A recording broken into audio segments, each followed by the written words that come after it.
Siyempre, kailangan nilang, kaya mahirap, mga ateng, kaya maaga pa lang, winawarak nila si Inday. Kasi mahirap ito eh. Okay? If you're gonna look at the local geopolitics, geographical distribution of votes, yung Inday kasi, yung Duterte votes, is very solid. Kaya lahat ng pwede nilang magawa para ma-eliminate si Inday for 2028 or para ma-weaken yung kanyang base, ginagawa na nila. Okay. Hello! Magandang Saturday po sa inyong lahat.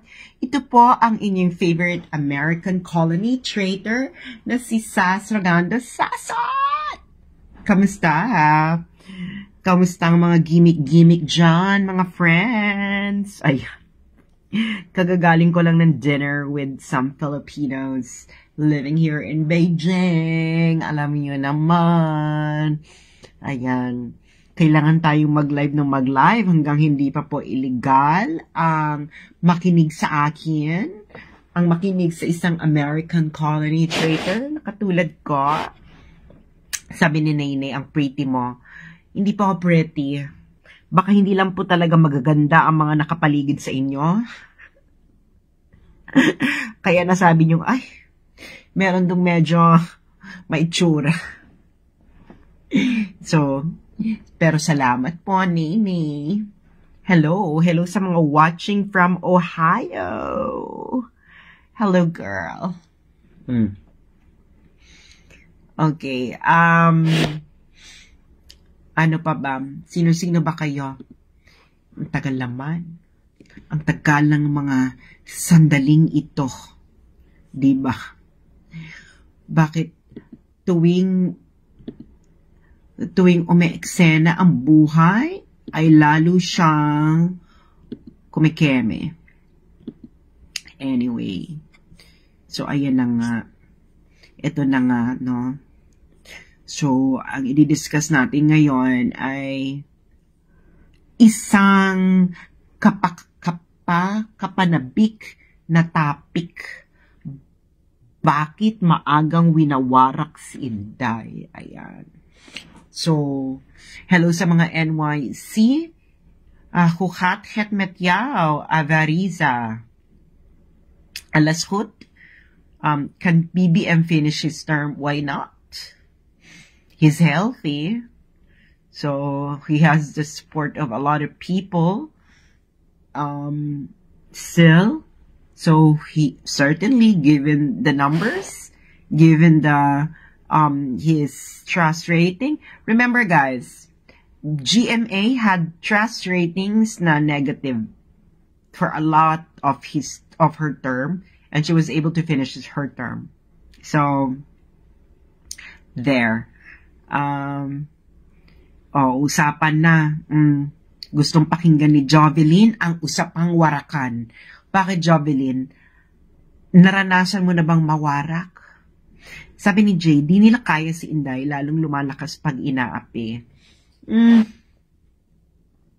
Kaya nga natin pag-uusapan kung bakit maagang winawarak si Inday. Can you imagine? After first year, winawarak na si Inday. Diba? Parang nakalimutan na yung parang nakalimutan na nila nung 2021 ay nagkakandara pa silang maging team, maging parte ng unity dahil napaka-strong ng BBM Inday tandem. Hello. Ang taray doon ng pilik mata. At least dapat kahit pilik mata man lang no maganda tayo. Sabi ni Patrick Bocon na binay nga. Actually, mas malala itong kay Inday, no? Hindi lang siya binibinay, kinokorona pa siya at Dino Duterte. Lahat na, girl, nalanasan ni Inday. Hi, Evelyn! Pang spy talagang aurahan. Alam niyo naman, di ba? Girls, kita niyo na bago na yung nails ko. Can you imagine? Pag titingnan niyo yung iba kong video, ang pangit ng kuko ko. Alam niyo kung bakit? Dumating ako dito sa China when did I arrive in China? I think last week of August. Last week of August pa. Yes, last week of August. Tapos, yung manicure ko nun, manicure ko pa ng July. Tapos, girl, talagang yung manicure na yun, yung mga tipong baku ng ganyan, inabot ako hanggang November. So, nakikita mo pa talaga yung traces ng mga manicure ko noon. Eh, syempre, kailangan mo mag-ipon, no? Para sa mga ganitong kapritsyohan sa buhay. So, ngayon lang ako November nakapag-ipon for that. So, pagpasensyahan nyo na, no? Kung finiflex ko ngayon ang aking kuko dahil bagong manicure. Hello sa mga nasa KSA. Hello, Cara Fael. Hello sa mga nasa Malta, Europe. Sana push ni Inday ang parliamentary type na federalism para naman umayos ang system natin. Ewan ko kung gusto pa ni Inday. Ewan ko ba kung anong gusto niya, no? Hindi naman kami close. Actually, wala naman akong kaklose sa politiko. To be honest. Hello sa mga nasa DC at mga nasa Oman, mga nasa Bilby, Canada, at mga nasa Milan, Italy. Ayan. So, alam niyo naman, Diyos ko, nasa gimikan pa atang ibang mga kasama natin. Sabi ni Jeff, anong oras ba Miss Universe?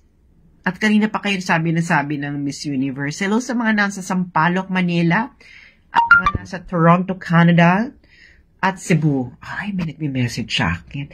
Gwapo kaya ito nagme-message sa akin. Gwapo ka kaya, kuya? Sandali lang, guys, ha? May nag-message sa akin. Tapos titignan ko kung gwapo ito. So, let's see. Ay. Bakit? Ay.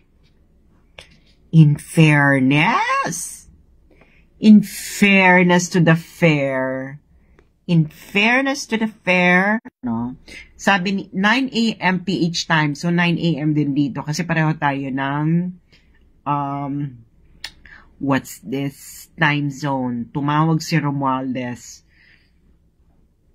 Anong sabi niya? Hi! Yan gusto kay Sassy. Straightforward. Hello sa mga nasa Sydney. Okay. Hello. Okay. So, eto na. Ito na ang ating kaganapan.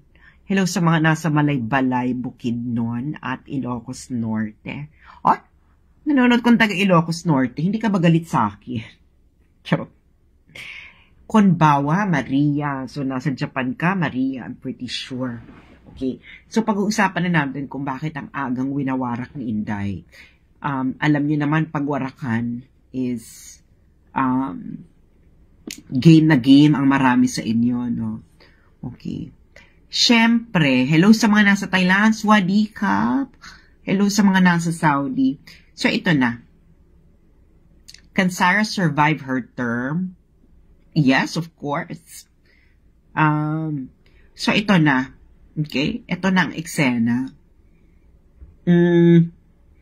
Siyempre, ang relatable sa inyong nangyari is yung nangyari kay Jejo Marbinay, di ba? Pagkatapos manalo ni Jejo Marbinay is winarak-warak na talaga siya kaagad. Hindi ba? As in, winarak-warak na siya. So, ipapakita ko sa inyo yung botong natanggap noon ni Jejo Marbinay. So, kung makikita nyo, ito yung resulta nun. Okay. So,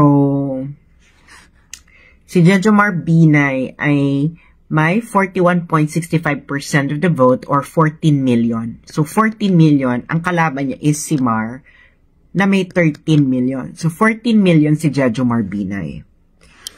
So, si Jejo Marbinay, 14 million. Hindi ba? So, ngayon, alam niyo naman kung ilan yung nakuha ni Inday Sara na boto. Hindi ba mga mare, di ba? So, kung si Binay ay may 14 million, Si Inday Sara ay may 32 million. Okay? 32 million. Papakita ko sa inyo para winner. Okay? So, meron siyang 32 million. Si Inday, 32 million. Ngayon, ang arithmetic niyan, mga friends. Okay? Ang arithmetic niyan ay pwede nating sabihin na kita nyo kung papakita ko sa inyo kung ano yung kung ano yung breakdown ng boto ni Inday. Okay. So, ito yung breakdown ng boto ni Inday. Kita nyo yan? So, Duterte, lahat ng blue yan, Duterte. Okay? So, tinan mo, Metro Manila is Duterte. At sumunod sa kanya si Pangilinan. Yun lang yung kay Pangilinan. Ayan yung kay Soto. So, titingnan nyo yan ha. Tapos tingnan nyo yung kay BBM. So, ito yung kay BBM. Diba? Of course, almost similar, diba? Pero pag nakita mo, may Lenny doon. Diba? Diba? Pink. Tapos nakita nyo yun? Diba? Lenny rin yun. Pero pag nakita nyo dito, si Inday talaga malakas. Okay? Malakas talaga si si Ateng. Oh, sobrang lakas. Blue. Blue pa sa blue. Okay. So, nakita nyo na kung bakit hindi lang, Rashid, when you analyze, kasi ang geopolitics, okay? Ang geopolitics kasi, guys, hindi lang siya pang international. Meron din local geopolitics. Gets nyo na. Okay. Si Inday, nung vice president siya, kita nyo yung geographical distribution ng boto ni Inday, na kung saan siya yung nag-top. Diba? Kita nyo, blue yung kay Inday. Ito, yung green, kay Marcos. Okay? So, nakita niyo yung diferensya. Okay? Natin. Okay? Isi-screenshot ko to at isa-side by side natin. Ha? Isa-side by side natin, mga friends, para makita nyo ang pinagkaiba ng dalawa. At ito ay importante para malaman ninyo, para ma-reveal sa inyo kung bakit maaga pa lang ay winawarak na si Inday. Ang Inday ng ating buhay at buhay ng iba. Charot. Ano ba nagsasabi ko? Pasensya na kayo guys ha. At napagod ako, Diyos ko day. First time ko kasi mag-gym. Alam niyo naman, nakaipon na ako ng pambayad ng gym. So, nag-gym ako kanina. So, pahirapan. Diyos mio. Alam niyo naman, pag-gym, kailangan. Okay. Isa side by side natin. Pero bago ang lahat, i-charge ko muna ang aking laptop. Kasi nga, medyo na siya.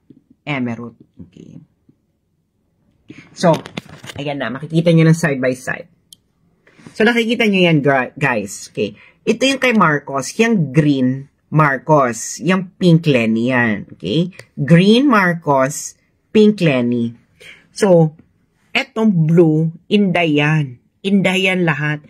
Nakita nyo na ang diferensya? Ha, mga bakla? Nakita nyo ang diferensya? Nakita nyo ang diferensya? Okay? Marcos, Inday. Marcos, Inday. BBM, Inday. BBM, Inday. Nakita nyo na. Nakita nyo na yung distribution ng nila. So, pag nakita nyo yung geopolitics, okay, regionally, kung sino yung, mas bet namin ng mas maraming bet namin si Inday, di ba? Kaya nga, si Rowena Guanzon, okay, sinabi niya, nung panahon ng 2022, maraming bumoto na Presidente Leni, Vice President is Inday. Okay? So makikita mo 'yan, oh. Look at the distribution. Especially ito, oh. Kita mo yung part na 'yan, 'di ba? Yung part na 'yan, Leni. Tapos ang nag-top na Vice President si Inday. And dito rin, okay? Nakita mo 'yan? Leni, pero Inday ang top na Vice President. So ito, nakita mo 'yan, 'di ba? Ayan din, oh. So nakita niyo na, oh. Tingnan mo itong dito, ano bang probinsya 'yan? Samar or Masbate or ano ba 'yan? Mga bakla. Nakakahiya ako, hindi ko alam ang geography ng Pilipinas. So Leni ang presidente, ang top na Vice President ay Inday. So nakita mo, pag nakita mo ang geographical, dito ang Marcos, pag nakita mo ang geographical distribution ng BBM votes at Inday, si Inday mas solid. Okay? Mas solid kaysa kay BBM. Okay. Siyempre, kailangan nilang, kaya mahirap,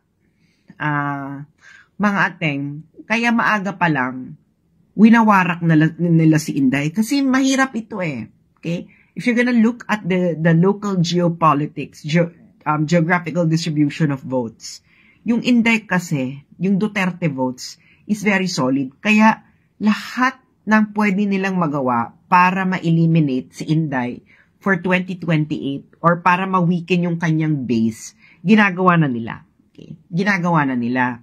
Ngayon, wawarakin talaga nila si Inday. Diba? Ang dami na nilang bala. Merong ICC, merong impeachment na in-announce ni Congressman Franz Castro ng Teachers Party List, tapos sinabi ni Dalipin na fake news daw. So, fake news yung isa sa inyo dyan, sa Kongreso. Tapos, kumambyo din si Tulfo. Pero, Congressman Tulfo, ha? Gusto ko itang kurutin sa singit. Pero, next time na lang. Pero, sabi rin ni Tulfo, wala daw ganun. So, todo ngayon sila deny dyan sa impeachment. Bakit? Kasi, girl, halatang-halata na. Halatang-halata na. So sabi ni Rashid, mahirapan silang mawarak si Inday. Ayun na nga. Okay, kaya nga inuumpisahan na nila, after a year, binigyan lang nila ng 1-year honeymoon si Inday. After 1 year, gusto na nilang warakin. Of course, okay, itong laro, no, ang mga contender sa 2028, Tulfo, Inday, Romualdez. Gets nyo na. Okay? Si Inday kasi, solid yan eh. Solid, meron siyang political base na solid. Kung makikita natin, siguro ang political base ni Inday talaga is mga 30 million. Okay? Mga 30 million. Mga 20 million. Yung solid DDS talaga, no? Talagang, yung mga tipong ma-emerald na walang ka-emerald, basta Duterte. Yan, go. Pero itong si Romualdez, si Martin Romualdez kasi, aangkas yan sa mga botante ni Marcos, ni BBM. Okay? Ngayon, ang nangyayari kasi, mahirapan siya kasi si Romualdez, yung mga botante ni Marcos ay botante rin ni Sara. Karamihan. So, nakita yung geographic distribution. So, ngayon, in order to do that, because politics is about addition, kung hindi mo pa ma-add to sa'yo, kukunin mo ngayon yung iba. And, most likely na pwede mong ligawan is the pink votes. Gets yun na? The pink votes, no? So, kukunin mo muna yan. Kaya makikita mo ngayon yung kampihan. Nakakaloka, di ba? Ang winawarak ngayon nila is si Inday at nagkakampihan ang i-deny man niya o hindi, meron lang nakikita tayong ang tawag dito is tactical alliance, okay? Bakit tactical? Because this is only for panandalian and this is for a greater strategic purpose. Itong kampihan ng Makabayan, ng LP at ng Romualdez camp, okay? Of course, ang nangyayari ngayon, okay, ang nagbe-benefit sa political base ng Duterte ay si Tulfo. Why? Because Tulfo is like presenting himself as some sort of Duterte na mabilis ang aksyon, at kaya niyang mambraso, etc. Ang pinagkaiba nga lang ni Tulfo kay Digong, Digong has an executive experience. Digong has several decades.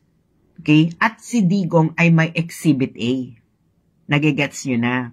So, kung gusto mo kung papaano may pinapalakad ni Digong ang isang bayan, may pupuntahan ka at makikita mo kung papaano siya nagpapalakad. 'Di ba? Si Tulfo kasi wala siyang ganon, wala siyang Exhibit A. Nag-gets niyo na wala siyang Exhibit A. Si Sara may Exhibit A. And that is Davao. Okay? Yaan ang strength ng mga Duterte. Meron silang Exhibit A. Si Romualdez walang Exhibit A.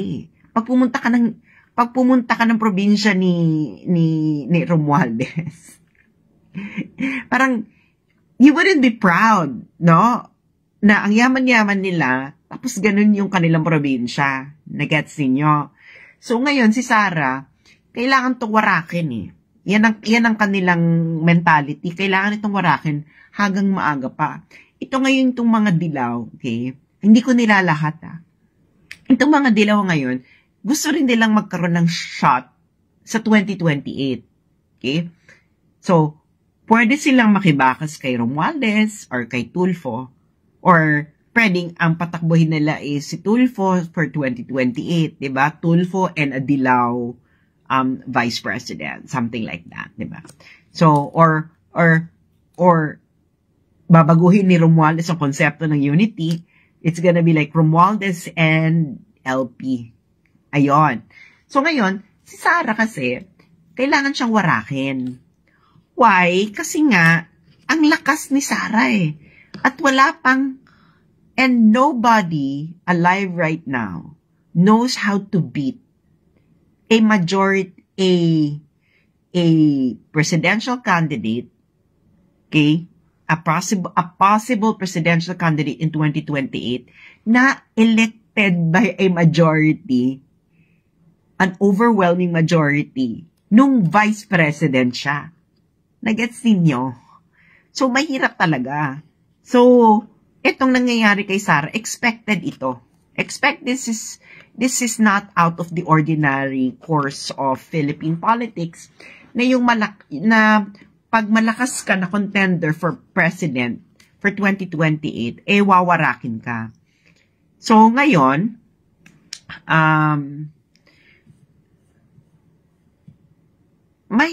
mahirapan ba silang warakin si Sara?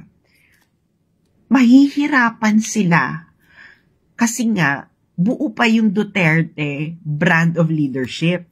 Kaya nga maraming gusto kay Tulfo dahil nami-miss din nila yung ganoon. That's Duterte. That's a Duterte brand of leadership ito kay Tulfo eh. 'Di ba? Ang pinagkaiba nga lang, si Tulfo wala siyang gobyernong wala siyang exhibit, no? Hindi mo alam kung paano siya magpapatakbo ng isang lungsod, ay ng isang bansa, kasi nga, wala naman siyang napatakbong isang lungsod. Nagets ninyo? So, it's very difficult to compare yung ginagawa niya ngayon sa YouTube. Mas mahirap yan kasing ginagawa ngayon ni Tulfo. Walang choice yung mga tao, for viral purposes eh. Okay? May natutulungan siya, sure. But the thing is, papaano mo i-compare yung ginagawa mo sa YouTube versus yung mga tao pupunta sa Davao at mapapakita, ay, ganito pala magpatakbo ang isang Duterte.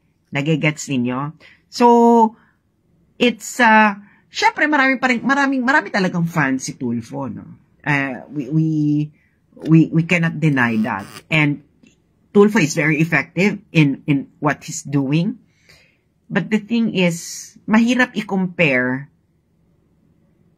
Papaano, gusto mo kasi malaman is, gusto mo mabuhay ng under a leader na may administrative skills at dapat may nakikita kang ebidensya ng administrative skills niyan dahil may pupunta ka dun sa lungsod na pinapatakbo niya, etc. So that's different, di ba? Pero ngayon, malakas si Tulfo. Ngayon si Romualdez is going to be a difficult climb for him. Kasi nga, umaangkas lang si Martin sa pangalan ng Marcos, di ba? So mahirap talaga yung kanyang emerald ni Martin. Kung bibigyan ko kayo ng comparison, di ba, remember, after mapatalsik si Ferdinand Marcos, the father, nung Cory's time, alam ko to kasi lumaki ako ng panahon ni Cory.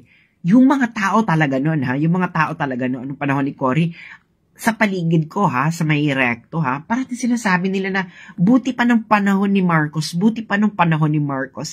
At yung ganong mentality na buti pa ng panahon ni Marcos, na-carry over yan. Na-carry over yan ng patuloy na every year, buti pa panahon ni Marcos.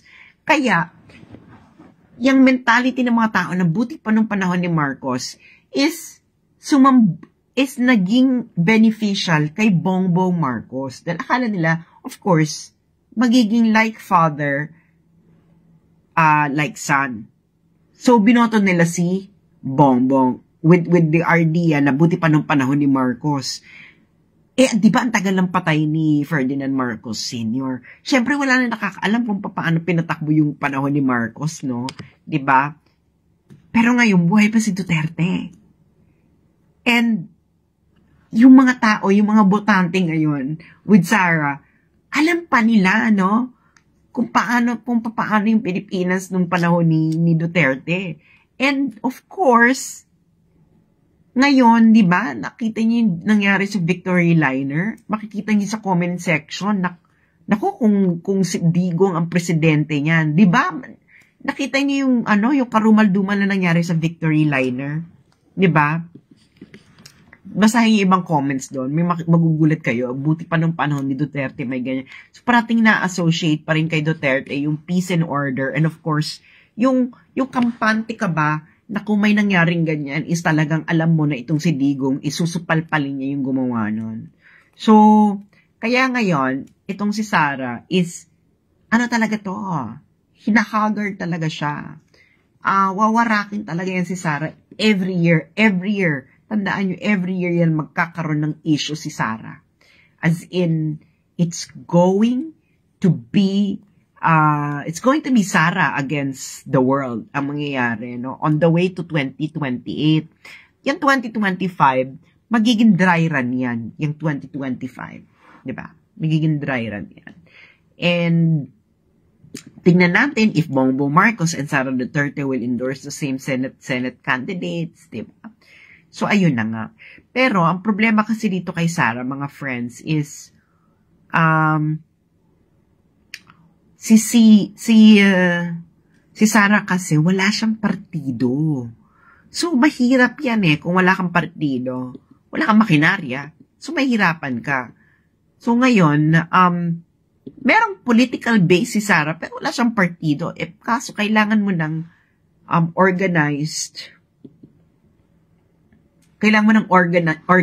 organization behind you nakikilos. No, in order to prop you up. Ayun nga lang, ang problema kasi sa mga Duterte, guys, wala talaga silang pera in order to make things happen for them. They just really rely on people's support, no? So ngayon, ang nangyayari sa atin ngayon, kung anong nangyari noong 2016, 'di ba? Na Digong wala siyang makinarya. Ang nagtaas lang talaga kay Digong ay yung mga tao. And I don't know kung kayong mga ginawa yung for Digong in 2016, gagawin nyo kay Sara for 2028. Kasi yung laban ni Sara ng 2028, mas magiging mahirap yan kaysa sa laban ni Digong ng 2016. I'm telling you. So, yun na nga, na kaya maaga nilang winawarak si Sara. Sabi ni JD, do you think Sara also has a political strategist? Of course, meron din yan. Sabi ni Lawrence, Sas, how should Sara be like water amid the grotesque fireworks shown by the Bobom camp? Ano bang ginagawa ng tubig? Ano bang ginagawa ng tubig?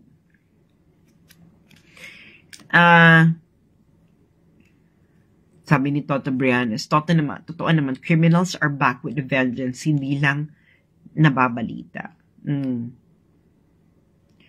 True.